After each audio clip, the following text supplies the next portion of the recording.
क्रांति bulletin news और मैं हूं आपके साथ आरती सिंह आजाद और रुक करते हैं खास खबरों की ओर।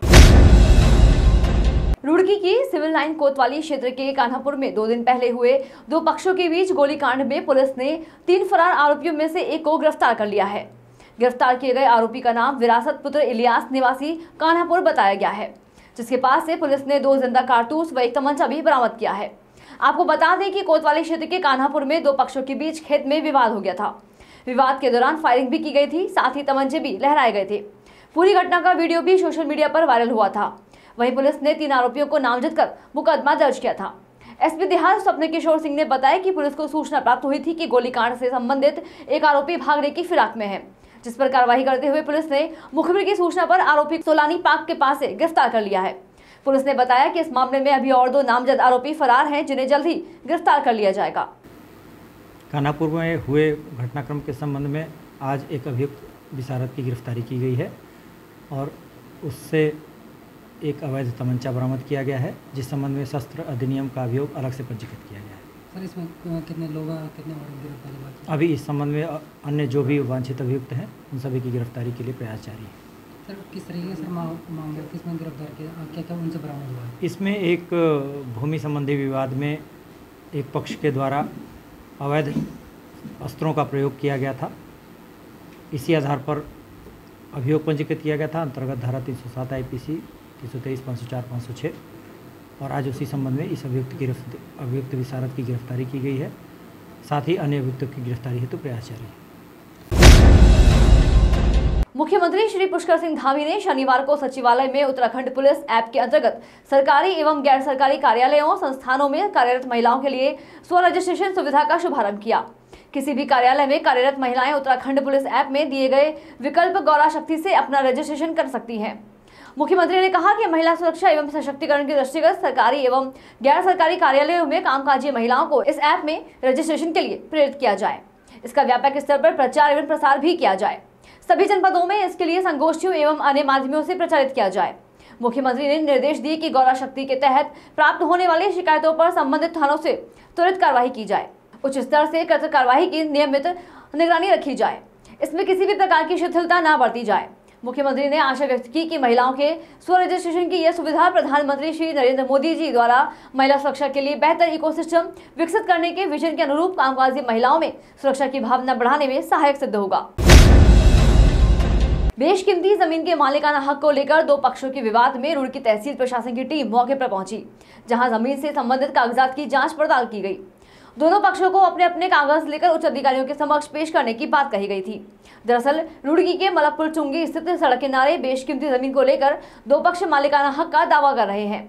रुड़की के एक कांग्रेसी नेता का दावा है कि जमीन उनकी है, जबकि दूसरा पक्ष धार्मिक संस्था से जुड़े का कहना है कि ये जमीन उनकी संस्था के नाम है, लेकिन उस पर कुछ लोग जबरन कब्जा करना चाहते हैं, जिसको लेकर प्रशासनिक अधिकारियों से शिकायत की गई थी।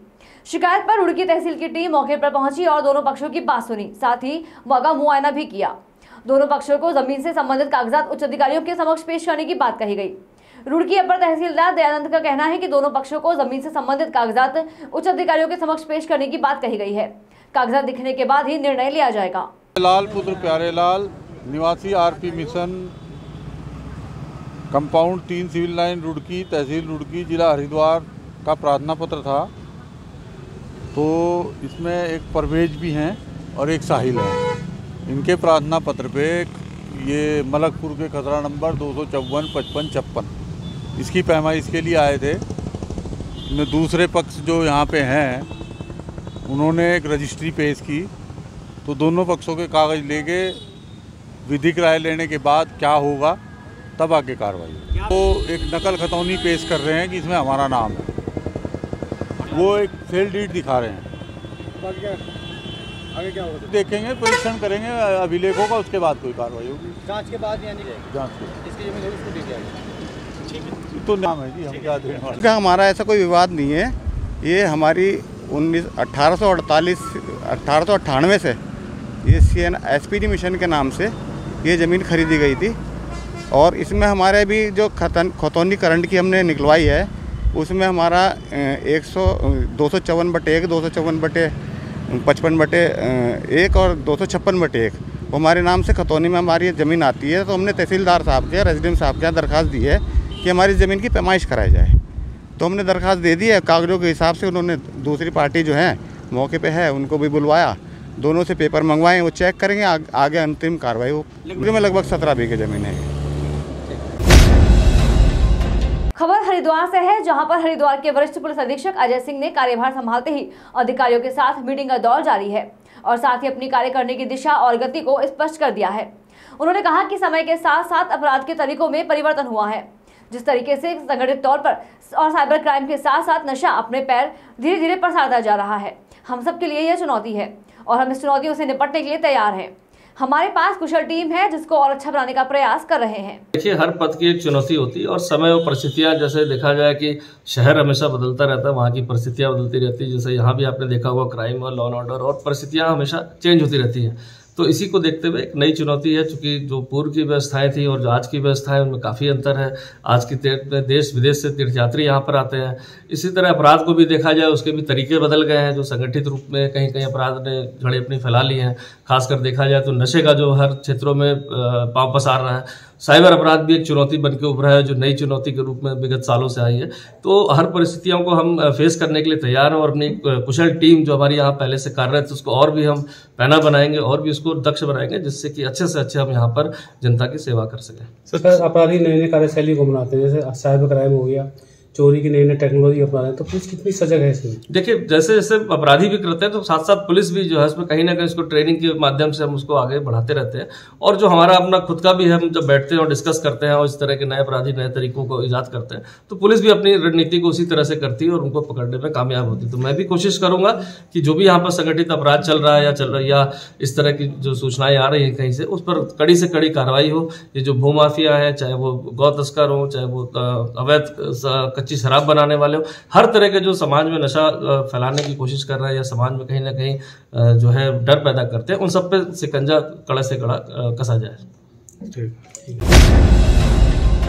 उत्तराखंड प्रदेश कांग्रेस सेवा दल के सह प्रभारी नीरज त्यागी ने आज प्रेस वार्ता की।